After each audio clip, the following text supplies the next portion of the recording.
Message, நான் ஒரு இடம் பார்த்திருக்கேன், அந்த இடத்துக்கு பட்டா இல்ல, நான் வாங்கக்கூடிய நபர்கிட்ட இருந்து பட்டா இல்ல அப்படின்னு சொல்லி அவர் சொல்லியிருக்காரு.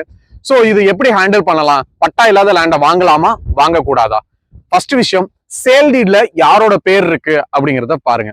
சேல் டீட் அப்படிங்கிறது ஒரு கிரையப்பத்திரம்னு சொல்லுவாங்க. கிரையப்பத்திரம்ங்கிறது ஓனர்ஷிப்பை டிரான்ஸ்ஃபர் பண்ணக்கூடிய ஒரு ப்ராசஸ் தான் சேல் டீட். அதுவே பட்டா அப்படிங்கிறது ஒரு ரெவன்யூ ரெக்கார்ட். நீங்க சேல் டீட்ல போட்டிருப்பீங்க 1250 சதுரடி, 1187 சதுரடி அப்படின்னு சொல்லுவீங்க. இது சர்வேயர் அளந்து பார்த்து இந்த இடத்த இவ்வளவு இடம் இருக்கு அப்படின்னு சொல்லி பட்டா இஷ்யூ பண்ணுவாங்க. நீங்க வாங்க வேண்டிய இடத்துக்கு பட்டா இருக்கணும், கண்டிப்பா இருந்துச்சுன்னா தான் நல்லது. நான் இந்த மாதிரியான இடங்களை வாங்காதீங்கன்னு சொல்லல. அந்த பட்டா வாங்குறதுக்கான ப்ராசஸ் பெண்டிங்ல இருக்கா, முதல்ல அந்த இடத்துக்கு அவரால் பட்டா வாங்க முடியுமா அப்படிங்கறத என்ஷூர் பண்ணுங்க. முடிஞ்ச அளவு அந்த இடத்த பட்டா அவர் பேருக்கு மாறினதுக்கு அப்புறம் அந்த சேல் டீடை உங்களுக்கான சேல் டீடை நடத்திக்கோங்க. சோ இப்படி நடக்கிறது மூலமா உங்களோட இன்வெஸ்ட்மெண்ட்டுக்கு எந்த ஒரு பாதிப்பும் வராது.